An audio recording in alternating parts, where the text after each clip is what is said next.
नमस्कार, प्रखर राजपूत को देख रहे हैं यहाँ पर। आज तारीख है 7 नवंबर साल 2025 और इजराइल, फिलिस्तीन, लेबनान समेत पूरी दुनिया की खबरों के साथ एक बार फिर से आपके सामने हाजिर हुआ हूँ। आज हम इस वीडियो में आपको बताएंगे कि बाबरी मस्जिद जिसको बनाया गया है, ये बाबरी मस्जिद असल में क्या मुसलमानों ने बनाया है या फिर इसमें बीजेपी का कोई खास एंगल है। इस वीडियो को आप डिटेल में जानिए, आपको डिटेल में पता चलेगा। वहीं आज आपको मिडिल ईस्ट की भी कुछ बहुत बड़ी बड़ी खबरें बताऊंगा। इन खबरों को भी आपके लिए जानना बिल्कुल जरूरी है। वही एक मुस्लिम महिला को बांग्लादेशी करार देके कैसे बांग्लादेश में फेंक दिया गया, मामला सुप्रीम कोर्ट में पहुंचा और सुप्रीम कोर्ट ने सरकार को किस हिसाब से फटकार लगाई है। इस खबर को भी जब आप जानेंगे ना, तो जानने के बाद आज आपके पैरों तले जमीन खिसक जाएगी। यानी यकीन मानिए, आज की जो खबरें हैं बहुत ज्यादा अहम है, बहुत ज्यादा इंपॉर्टेंट है। इस वजह से वीडियो को लास्ट तक जरूर देखिएगा। चैनल पर नए हैं तो वीडियो को लाइक करके, चैनल को सब्सक्राइब करके अपना प्यार जरूर दे दीजिए। और साथ ही आप इस वीडियो को कहां से देख रहे हैं और आपका नाम क्या है, कमेंट करके जरूर बताइएगा। क्योंकि जब आप कमेंट करते हैं तब हमें पता चलता है कि हमारा जो परिवार है कहां कहां पहुंचा। तो आप कमेंट करते रहे दोस्तों, तब तक एक एक करके मैं आपको खबरें बताता हूं। और सबसे पहली, सबसे बड़ी, सबसे अहम जो खबर आपने पिछले कई दिनों से लगातार सुनी होगी, एज ए मुसलमान होने के नाते आपको बड़ा गर्व भी होगा, आपको बड़ा फक्र महसूस हो रहा होगा कि देखो हमने लड़ाई जीत ली, सुप्रीम कोर्ट ने हमारे खिलाफ फैसला सुनाया। लेकिन अल्लाह का क्या ऐसा करम हुआ कि आज सुप्रीम कोर्ट का फैसला भी पूरा हो गया, हमें बाबरी मस्जिद भी मिल गई और बीजेपी के मुंह पे तमाचा भी पड़ गया। ये तमाम सवाल आपके जहन में आ रहे होंगे और आप मंद ही मंद मुस्कुरा रहे होंगे। लेकिन जिस बाबरी मस्जिद को लेके आप खुश हो रहे हैं, आज उस बाबरी मस्जिद की कुछ हकीकत मैं आपको बताऊंगा। और इस हकीकत को जब आप जानेंगे तब आपको लगेगा कि यार कुछ भी हो, बीजेपी खेल बढ़िया खेलती है। क्या हुआ आप समझिए। एक विधायक जी थे जिनका नाम तो हुमायूं कबीर, और ये मुर्शिदाबाद के विधायक थे। इन्होंने अचानक से बड़ा ऐलान किया और कहा कि मैं बाबरी मस्जिद बनाऊंगा और सेम उसी तारीख को बनाऊंगा जिस तारीख को बाबरी मस्जिद को डिमोलिश किया गया था, यानी 6 दिसंबर को। अब ये बात जब उन्होंने बोली, उस टाइम में मैंने कहा था कि लोगों को राजनीतिक पार्टियों के चक्कर में नहीं पड़ना चाहिए। बहरहाल लोगों का अपना मसला है। अब इन्होंने जब ये ऐलान किया, ऐलान करने के बाद पूरी दुनिया के मुसलमानों की नजर और अनभक्त मंडली की नजर इनके ऊपर पड़ गई। सबने इनको सपोर्ट किया, कुछ लोगों ने इनका विरोध किया। उसके बाद जैसे जैसे तारीख नजदीक आई, अचानक से जिस टीएमसी पार्टी से ये संबंध रखते थे, उस टीएमसी पार्टी के ही चीफ ने यानी ममता बनर्जी ने इनको सस्पेंड कर दिया, हुमायूं कबीर साहब को। और ये बता दिया कि आज से तुम हमारी पार्टी से कोई ताल्लुकात, कोई संबंध नहीं रखोगे। इसके बाद हुमायूं कबीर हार नहीं मानते, ये लोगों से मदद मांगते हैं।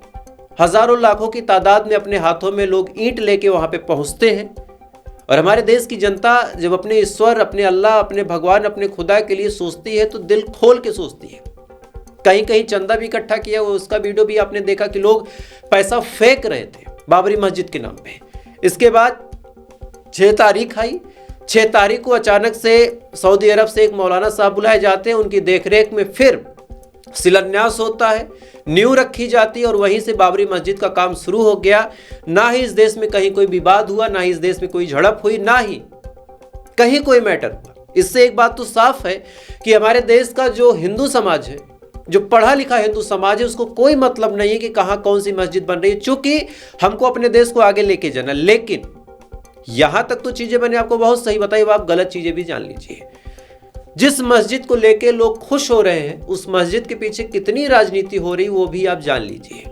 जैसे ही हुमायूं कबीर ने ये बात बोली कि हम मस्जिद बनवाएंगे, फौरन ममता बनर्जी ने उसको सस्पेंड कर दिया। अब यहाँ पे बड़ा सवाल ये निकल के सामने आता है कि ममता बनर्जी को ऐसी कौन सी दिक्कत हो गई बाबरी मस्जिद से जिस वजह से फौरन उनको सस्पेंड किया गया। इन्होंने कोई गलत बात तो की नहीं थी। इन्होंने ये नहीं कहा था कि हम सरकारी जमीन पे बनाएंगे, हमको सरकार पैसा दे। इन्होंने तो ये भी कहा था कि हम उस मस्जिद की जगह अब यूनिवर्सिटी और बाकी चीजें भी बनाएंगे, यानी मस्जिद बनेगी, यूनिवर्सिटी बनेगी, कॉलेज बनेगा, हॉस्पिटल बनेगा, सब कुछ हम बनवाएंगे। इसके बाद भी इनको सस्पेंड क्यों किया गया? जब सस्पेंड करने की बात निकल के सामने आई तब पता चला कि ये तो बीजेपी के लिए अपने आप एक नया मुद्दा बन गया। मैं ये बात कोई सबूतों के आधार पर नहीं बता रहा हूं, ये बात अपने लहज के हिसाब से बता रहा हूं कि जब बाबरी मस्जिद का मुद्दा उजागर हुआ था, इससे पहले उस टाइम में बीजेपी ने ही अपना बवाल पूरा मचाया था और वहीं से बीजेपी पार्टी की शुरुआत हुई थी। जब बाबरी मस्जिद टूटी थी और राम मंदिर को लेकर चर्चाओं के बाजार गर्म हुए थे, तभी जाके बीजेपी अपनी सीट जीतती थी। उसके पहले वो एक भी सीट नहीं जीत पा रही थी। अब इस देश में एक दूसरी बाबरी मस्जिद बनी। बाबरी मस्जिद बनने के बाद अब बीजेपी को एक नया मुद्दा मिल गया। अब पश्चिम बंगाल में चूंकि चुनाव बहुत नजदीक है, तो ऐसे हाल में अब साफ तौर पे अगर आपको बताऊं तो ममता बनर्जी नहीं चाहती थी कि पश्चिम बंगाल में ऐसा कोई भी मुद्दा मिल जाए जिस मुद्दे पे बीजेपी को हिंदू मुसलमान करने की शोहरत मिले। लेकिन हुमायूं कबीर ने वो काम किया बाबरी मस्जिद का शिलान्यास करके कि अब बीजेपी को पूरा मौका मिल गया। वो पश्चिम बंगाल में ना रोटी रोजी की बात करेगी, ना ही किसी नौकरी की बात करेगी, ना ही कुछ बढ़िया बातें करेगी। बस वहाँ के हिंदुओं को डराएगी, धमकाएगी और बताएगी कि देखो आज यहाँ बाबरी मस्जिद बनी है, कल इसको इस्लामिक मुल्क घोषित कर दिया जाएगा। भाइयों बहनों सावधान हो जाओ। सेम स्टेटमेंट अब आप देखेंगे कि मोदी साहब वहाँ पे जाके देंगे। और जिस बाबरी मस्जिद को आप इतने आसानी से बनाने के बाद खुश हो रहे हैं, आप यकीन मानिए बीजेपी इसको आसानी से ऐसे नहीं बनने देगी। बीजेपी अगर अपने पे आती है तो क्या क्या करती है, अब आपको अगली खबर बताओ तो तब आप इस खबर को समझ पाएंगे। बात जून साल 2025 की है, इसी साल की। दिल्ली के रोहड़ी इलाके में बीजेपी की पुलिस घूम रही थी, टहल रही थी। इसी दौरान उसको 5 लोग दिखाई देते। एक बच्चा, एक महिला जो प्रेग्नेंट थी, बुर्का पहना था उसने, बाकी 3 लोग और। जैसे ही बीजेपी की पुलिस देखती है, दिल्ली की पुलिस फौरन इनको रोकती है और रोकने के बाद पूछती है कि कौन हो। यह सवाल जैसे पूछा गया, महिला, बच्चे, तमाम लोग जवाब देते। इसी दौरान उस महिला के मुंह से बांग्ला भाषा में कुछ निकल गया। अब जैसे ही कुछ निकल गया, फौरन बीजेपी नाराज हो गई, पार्टी नाराज हो गई। फौरन कहा कि ये तो पश्चिम बंगाल की है। उसने कहा हाँ साहब मैं पश्चिम बंगाल की हूं। उसके बाद पुलिस ने कहा कि नहीं, तुम बांग्लादेश की हो, तुम बांग्ला हो, यहाँ की नहीं हो, इस देश की नहीं हो। महिला कहती रही कि नहीं साहब मैं इसी देश की हूं, जब से मैं पैदा हुई, जब से मैं पली बड़ी, इसी देश में पली बड़ी। पुलिस ने कुछ नहीं सुना, इसको गिरफ्तार करती है, साथ ही 3-4 लोग और गिरफ्तार करती है। गिरफ्तार करके अपने साथ लेके जाती है और बांग्लादेश के बॉर्डर के उस पर फेंक देती है। अब जैसे ही बांग्लादेश की पुलिस वाले ये तमाम चीजें देखते हैं, फौरन इस महिला को गिरफ्तार कर लेते हैं। चूंकि ये महिला बांग्लादेश में सच में गलत तरीके से गई थी, भले ही यहाँ की पुलिस ने फेंका था। गिरफ्तार करने के बाद इस महिला, जिसका नाम सोनाली खातून था, इसको जेल में डाल दिया जाता है। इसके बाद सोनाली खातून के जो पिता थे, जो अब्बा थे, भोदू शेख, वो पहुंच जाते हैं पश्चिम बंगाल के हाई कोर्ट में। कलकत्ता हाई कोर्ट में जाने के बाद जब इस मामले में सुनवाई करते हैं और अपना फैक्ट रखते हैं कि साहब मेरी बिटिया को फेंक दिया गया, वो 3 महीने की प्रेग्नेंट थी, उसको जब फेंका गया उस पार बॉर्डर के, और अब वो कितने महीने के प्रेग्नेंट होगी और प्रेगनेंसी की हालत में एक दूसरे देश की जेल में बंद है। बंगाल की कोर्ट ने फौरन आदेश जारी किया और कहा कि सरकार को आदेश दिया जाता है कि फौरन उस महिला जिसका नाम सोनाली खातून है उसको लाने की व्यवस्था की जाए। अब ये बात जब हाई कोर्ट ने बोली तो फौरन सरकार पहुंच गई सुप्रीम कोर्ट। सुप्रीम कोर्ट में जो जस्टिस सूर्यकांत थे, चीफ जस्टिस CJI साहब, उनके और जस्टिस बागची के सामने इस पूरे मामले को रखा गया। रखने के बाद सरकार ने अपना पूरा पक्ष रखा और कहा कि हमें डाउट है, हमें सस्पेंस है, हमें नहीं भरोसा कि हिंदुस्तान की है। तब सुप्रीम कोर्ट ने कहा कि वो हिंदुस्तान की हो या ना हो, डज नॉट मैटर, वो 3 महीने की प्रेग्नेंट थी। आपकी हिम्मत कैसे हुई आपको उसको इस तरह से ट्रीट करने की। जस्टिस साहब ने इनको फटकार लगाई। फटकार लगाने के बाद इनको कहा कि जाओ और लेके आओ। इसके बाद ये जाते हैं, उस महिला को वहां से रिहा करा के लाते हैं।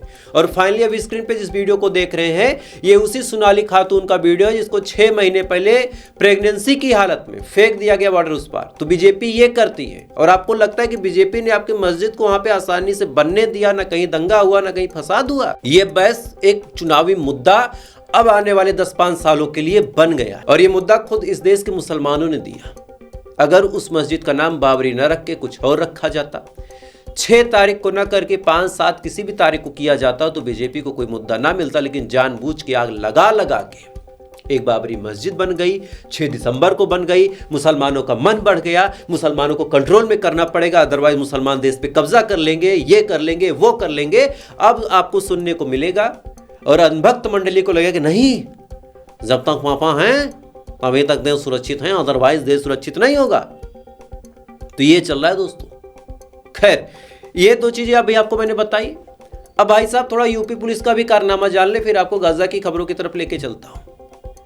यूपी पुलिस अचानक से एक बाइक पे 2 सिपाही और एक रिक्शे पे कुछ लेके आते। आने के बाद रिक्शे वाले को कहते कि रुक जाओ। रिक्शा वाला रुकता है, उसके बाद उस रिक्शे से सामान निकाला जाता है और सड़क पे छोड़ के लोग चले जाते हैं। सुबह होती है, आसपास के लोग वहां पे जाते हैं। जाने के बाद देखते हैं कि वहां पे एक आदमी की डेड बॉडी पड़ी है। फौरन पुलिस को फोन गया। अब उस थाने की पुलिस आई, उसने जांच पड़ताल शुरू की।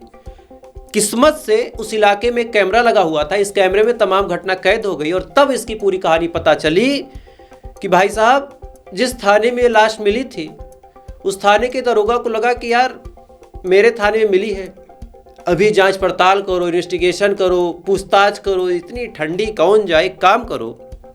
सिपाहियों को कहा कि काम करो, इस लाश को एक रिक्शे में डालो और डालने के बाद ले जाके फेंक दो, सामने वाले थाने में फेंको, उसका दरोगा करेगा जांच पड़ताल, अपना क्या है। और इतना बोलने के बाद ये लोग उस लाश को फेंक आते हैं। तो ये तो यूपी पुलिस है। खैर, इधर ये तमाम चीजें दोस्तों चल ही रही हैं। इधर भारत सरकार का भी बड़ा बयान निकल के सामने आया शेख हसीना के मामले पे। बांग्लादेश ने जब लगातार ये प्रेशर भारत सरकार पे बनाया कि हमें शेख हसीना सौंपी जाए, चूंकि वो हमारे कोर्ट के हिसाब से मुलजिम है, मुलजिम भी नहीं मुजरिम है, और हमारे हवाले किया जाए, नहीं तो फिर हमारे देश के कानून कोर्ट कचहरी का अपमान होगा। अब ये बात जब बोली गई तब भारत सरकार की तरफ से अब फाइनली बड़ा बयान निकल के सामने आया है। पहले तो भारत सरकार ने कहा कि देखिए ऐसा है, अगर आपको शेख हसीना को लेके जाना है तो हमें आपकी कोर्ट से बाल बराबर भी नहीं, मतलब आप आओ हमारे कोर्ट में इस मामले को चलाओ। अगर हमारी कोर्ट शेख हसीना को दोषी पाती है तो आप लेके जा सकते हैं, अदरवाइज नहीं लेके जा सकते। साथ ही शेख हसीना को यह आश्वासन आज एस जयशंकर साहब ने दे दिया कि आप जब तक चाहे यहाँ पे रह सकती हैं, आपको कोई टेंशन नहीं, हमने आपको मानवीय आधार पे यहाँ पे शरण दी हुई है और ये शरण हम आपको देते रहेंगे। यानी अब बांग्लादेश और भारत के बीच तलखियात आपको बढ़ के देखने को मिल सकते हैं, ठीक उसी हिसाब से जिस हिसाब से पाकिस्तान और अफगानिस्तान के बीच इस समय मारकाट मची है।